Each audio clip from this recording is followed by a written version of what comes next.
Bismillahirrahmanirrahim. Assalamualaikum warahmatullahi wabarakatuh.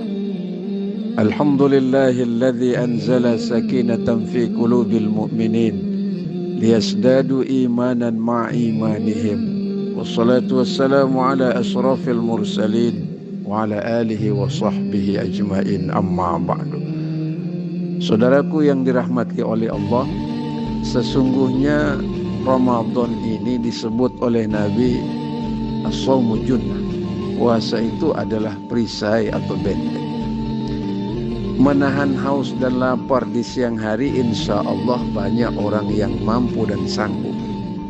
Tapi mengendalikan syahwat agar tidak merusak ibadah dan tidak merusak dari pahala puasa kita, itu yang berat. Kadang mata jelalatan melihat sesuatu yang haram. Kata anak sekarang, dilihat haram gak dilihat barang bagus. Lisan kita tiap hari mengucapkan caci maki, menghina, menghujat, mencela orang lain. Kuping kita mendengarkan fitnah, gibah, aib dan cela yang ada pada diri orang lain. Itu yang berat. Kadang-kadang hati, pikiran, perasaan berprasangka buruk kepada Allah maupun kepada manusia, itu yang sulit. Karena dijelaskan oleh Allah dalam Al-Quran, innan nafsa la'ammaratun bisu' illa ma rahima rabbi. Syahwat itu cenderung mengajak kita berbuat dosa dan berbuat maksiat, kecuali syahwat yang dirahmati oleh Allah. Sebuas-buas binatang, mohon maaf, tidak ada binatang yang memakan anak kandung. Tapi manusia, kalau sudah dipengaruhi oleh syahwatnya, berapa banyak laki-laki menzinahi keluarganya. Ada anak kandung menzinahi maaf ibu kandungnya. Ada bapak menzinahi maaf anak kandungnya, anak gadisnya. Nauzubillah, begitu dahsyat syahwat. Gara-gara ingin berkuasa terus-menerus, undang-undang dirubah sampai anak keturunan diberikan kesempatan berkuasa. Ini gara-gara syahwat yang diperturutkan. Beberapa hari ini kita mendengar ada yang korupsi 300 triliun. Bahkan di Pertamina mendekati 1000 triliun. Betapa dahsyat yang namanya syahwat.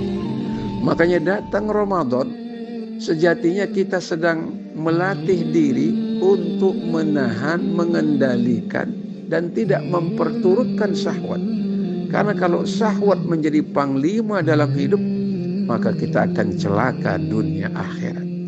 Mari momentum Ramadan yang hanya setahun sekali datang di tempat kita ini, kesempatan kita tidak hanya sekedar belajar menahan haus dan lapar di siang hari, tidak melakukan hubungan suami istri di siang hari, tapi juga mendidik, melatih kita agar tidak menjadikan syahwat menjadi panglima yang harus senantiasa diikuti, yang harus senantiasa ditaati. Kendalikan dia, jaga dia, supaya kita tidak tergelincir dalam dosa dan maksiat kepada Allah Subhanahu wa ta'ala.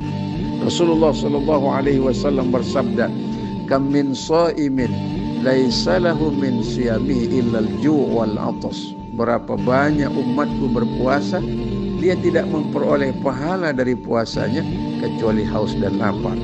Karena sejatinya puasa itu tidak hanya sekedar sekali lagi menahan haus dan lapar, kesanggupan kita mengendalikan syahwat agar mata melihat sesuatu yang Allah ridho, kuping mendengarkan sesuatu yang mendatangkan pahala dalam hidup kita, lisan kita mengeluarkan ucapan yang mengandung nasihat, yang mengandung hal-hal yang bermanfaat, yang bisa menjauhkan kita dari pengaruh maksiat, yang mendatangkan pahala dan ridha Allah Subhanahu wa ta'ala. Semoga puasa tahun ini dirahmati dan diberkahi oleh Allah. Kita dijaga dari pengaruh syahwat yang tidak baik. Allahu a'lam bissawab. Wabillahil hidayah wat taufiq. Wassalamualaikum warahmatullahi wabarakatuh.